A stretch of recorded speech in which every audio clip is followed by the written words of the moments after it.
hura-hura, bukannya malah semakin mendekatkan diri kepada Allah, malah semakin bermaksiat kepada Allah. Nauzubillah min dzalik. Inilah nanti yang cikal bakal akibat penyesalan yang tidak akan berkesudahan.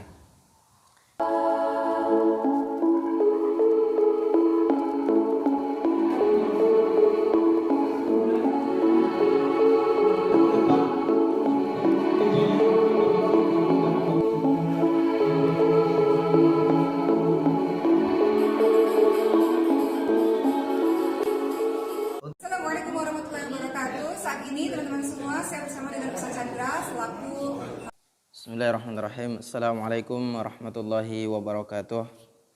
Alhamdulillah wassalatu wassalamu ala Rasulillah. Kita bersyukur kepada Allah Subhanahu wa taala dengan mengucapkan alhamdulillahi rabbil alamin dan berselawat kepada Nabi dengan ucapan Allahumma shalli ala Muhammad wa ala ali Muhammad.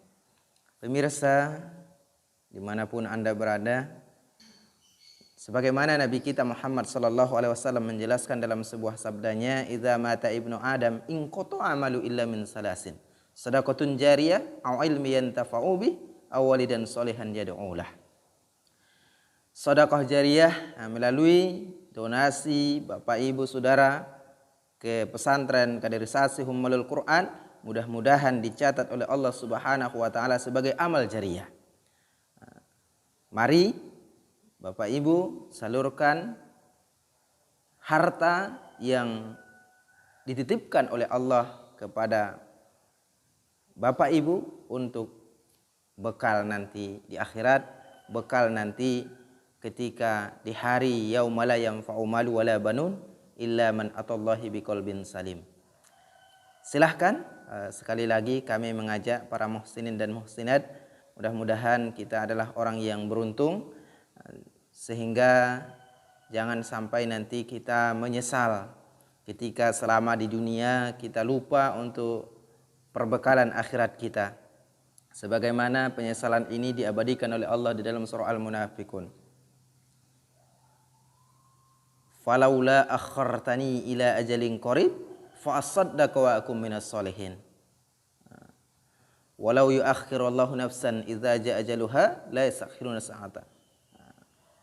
Nah, di sini Allah menjelaskan kalau falaula akhartani ila ajalin qarib, kalau sekiranya ajalku ditangguhkan, fa asaddaqu wa akum minas solihin, maka saya akan bersedekah dan melakukan amal soleh. Nah, kenapa mereka ingin bersedekah? Karena orang yang meninggal, dalam sebuah kitab yang ditulis oleh Ibnu Qayyim Al-Jauzi, bahwa dijelaskan di situ orang yang sudah meninggal itu akan melihat bagaimana pahala jariyah daripada sedekah jariyah yang dilakukan oleh orang, sehingga terus mengalir walaupun ia sudah berada di alam baka. Kenapa dia minta ditangguhkan? Supaya dia kembali kepada Allah, kembali ke dunia, dan minta kepada Allah supaya waktunya diakhirkan. Nah, ini karena dia melihat betapa besarnya pahala daripada sedekah jariyah yang dilakukan orang yang bersedekah tersebut. Nah, sehingga dia minta kepada Allah, falaula akhartani ila ajalin qarib, kalau sekiranya ajalku ditangguhkan barang sesaat, fa asaddaqa wa akum minas solihin, maka saya akan bersedekah dan menjadi orang yang soleh. Tapi apa boleh buat, sehingga orang yang sudah wafat menyesali karena melihat bagaimana orang-orang yang dengan pahala sedekah jariyahnya, amal jariyahnya, sehingga mampu menolong dia di hadapan Allah. Maka inilah yang disesalkan orang yang lupa ketika ia selama hidupnya di dunia lupa akan membelanjakan hartanya di jalan Allah. Lupa ia bahkan sering kita lihat orang banyak dengan senang membelanjakan hartanya untuk hal yang hura-hura, liburan ke sana, liburan ke situ, menghabiskan nilai yang tidak sedikit, berpoya-poya. Nah, ini adalah sesuatu hal yang bisa membuat orang tersebut nanti menyesal di hadapan Allah. Nah, apakah salah Ustadz kalau kita kan butuh wisata rohani? Memang tidak salah. Nah, kalau wisata berjalan siru fil ardi, berjalan di muka bumi Allah ini untuk melihat kekuasaan Allah dengan hal-hal yang wajar, sederhana tentunya, maka ini tentunya sangat baik. Tapi sebaliknya kalau ini digunakan untuk berpoya-poya, harta yang Allah titipkan itu digunakan untuk berhura-hura, bukannya malah semakin mendekatkan diri kepada Allah, malah semakin bermaksiat kepada Allah. Nauzubillah min dzalik. Inilah nanti yang cikal bakal akibat penyesalan yang tidak akan berkesudahan. Kenapa orang yang sudah meninggal itu menyesal? Karena itu tadi, dia ketika masih hidup di dunia, ia lalai, ia suka membelanjakan hartanya dalam hal yang tidak berfaedah. Bukankah dalam agama kita diajarkan harta yang Allah amanahkan kepada kita harus kita pergunakan dalam hal-hal yang berfaedah, bermanfaat. Kalau bisa lebih bermanfaat, itu lebih utama lagi. Nah, jadi ada manfaatnya, kemudian ada nilai lebih dari manfaat daripada harta itu. Nah, ini yang harus dikejar, ini yang paling utama. Dan sifatnya harta ini seperti yang sudah kita ketahui bahwa harta itu akan dipertanggungjawabkan oleh Allah, diminta oleh Allah nanti pertanggungjawabannya. Pertama, dari mana itu harta diperoleh. Yang kedua, kemana harta itu dibelanjakan. Nah, perintah Allah Subhanahu wa taala untuk mencari harta yang halal sangat banyak sekali di dalam Al-Qur'an. Wala talbisul haqqo bil batil wa taqtumul haqqo wa antum ta'lamun. Jangan campur adukkan yang hak dan yang batil sedangkan kalian mengetahui. Kulu mimma fil ardi halalan thayyibah. Kulu mimma fil ardi halalan thayyibah. Makanlah oleh kalian harta yang halal lagi baik. Nah, pemirsa yang dimuliakan oleh Allah Subhanahu wa taala di seluruh penjuru dunia. Nah, oleh sebab itu pastikan bahwa harta kita itu adalah harta yang halal. Pastikan juga bahwa harta yang kita peroleh yang sejatinya itu adalah amanah dari Allah, kita belanjakan di jalan yang Allah ridhoi. Bukankah hadirin yang dimuliakan oleh Allah, dahulu kita lahir ke dunia ini tidak memiliki apa-apa. Seperti yang Allah tegaskan dalam ayatnya, A'udzubillahi minasyaitonir rajim. Wallahu akhrajakum min butuni ummahatikum la ta'lamuna syai'a wa ja'ala lakumus sam'a wal absar wal af'idah qalilan ma tashkurun. Allah mengeluarkan kalian dari perut ibu kalian dalam keadaan tidak mengetahui apa-apa. Wa ja'ala lakumus sam'a wal absar, kemudian Allah berikan pendengaran, penglihatan. Qalilan ma tashkurun, namun sedikit di antara mereka yang bersyukur.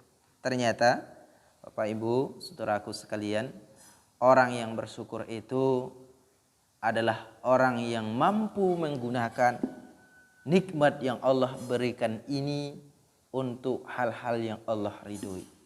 Dan ingat, ketika amanah, apapun yang Allah amanahkan kepada siapapun kita, digunakan dalam hal-hal yang dibenci, dimurkai oleh Allah, ini adalah termasuk daripada bentuk kekufuran, bentuk orang yang tidak mensyukuri nikmat tersebut. Nah, orang yang mensyukuri nikmat, tentunya Allah akan muliakan mereka. Sedangkan orang yang kufur akan nikmat, sebaliknya azab Allah yang akan sampai kepada mereka. Seperti yang Allah jelaskan dalam surah Ibrahim ayat 7. Wa ista'azzana rabbukum la in syakartum la azidannakum wa la in kafartum inna adzabi lasyadid. Apabila kalian bersyukur, kata Allah, atas nikmat yang Allah berikan. Dengan catatan tadi, memastikan bahwa semua potensi yang Allah berikan itu di jalan yang Allah ridhoi, ini adalah bentuk kesyukuran. Wala in kafartum, apabila ingkar terhadap nikmat yang aku berikan, kata Allah. Ingkar di sini adalah menggunakan nikmat yang Allah berikan itu di jalan yang Allah murkai, di jalan yang hura-hura, di jalan yang tidak Allah sukai, maka inna azabi lasyadid, maka sungguh bagi mereka nanti di sisi Allah akan memperoleh azab yang pedih. Di dunia mungkin dia diberikan oleh Allah kemewahan, diberikan oleh Allah istijraj, dibiarkan ia bersenang-senang dengan apa yang ia lakukan, dengan permainan apa yang ia mainkan. Tapi ingat saudaraku, orang yang seperti ini nanti di hadapan Allah akan mendapatkan siksa yang amat pedih. Nauzubillah min zalik. Maka dari itu, jangan sampai kita menyesal atas kesempatan yang Allah berikan kepada kita di dunia ini.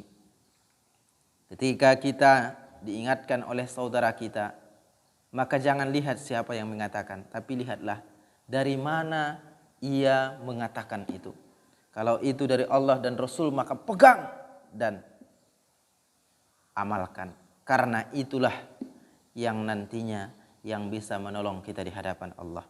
Dan sebaliknya, ketika kita hanya menganggap dan tidak peduli dengan nasihat-nasihat, tidak peduli dengan orang lain, saudara-saudara kita yang mengingatkan, maka na'udzubillah, apa yang terjadi tentu nanti yang akan merugi adalah kita sendiri. Oleh sebab itu, kami mengajak pemirsa semuanya untuk mengintrospeksi diri. Kita semua introspeksi diri. Selama ini nikmat yang Allah berikan kepada kita, apakah sudah kita gunakan untuk hal-hal yang Allah sukai, hal-hal yang Allah ridhoi, ataukah bagaimana? Apakah nikmat yang selama ini Allah titipkan kepada kita, yang namanya adalah amanah, sudah kita laksanakan amanah itu dengan sebaik-baiknya? Karena kalau kita sadari bahwa semuanya adalah milik Allah Subhanahu wa taala. Seperti dalam ayat yang kita bacakan tadi, Allah mengeluarkan kita tidak punya apa-apa. Kemudian kita lahir ke dunia ini, dibesarkan oleh orang tua, kemudian dewasa, bekerja mandiri, bisa Allah lewat caranya Allah, kemudian dia bisa mendapatkan harta yang banyak. Yang tadinya dia tidak punya apa-apa, kemudian memiliki apa-apa. Yang tadinya dia tidak mengetahui apa-apa, sekarang tahu apa-apa. Nah, ini adalah sebuah anugerah yang besar yang Allah berikan kepada kita, yang patut kita syukuri. Oleh karenanya, kami himbau sekali lagi, kami ajak para pemirsa di seluruh penjuru dunia untuk memastikan bahwa setiap yang Allah amanahkan itu kita pergunakan di jalan yang Allah sukai. Karena harta itu juga efeknya bisa menjadi dua. Bisa untuk membangun iman, dan dengan harta itu juga bisa meruntuhkan keimanan. Kalau harta itu dipergunakan untuk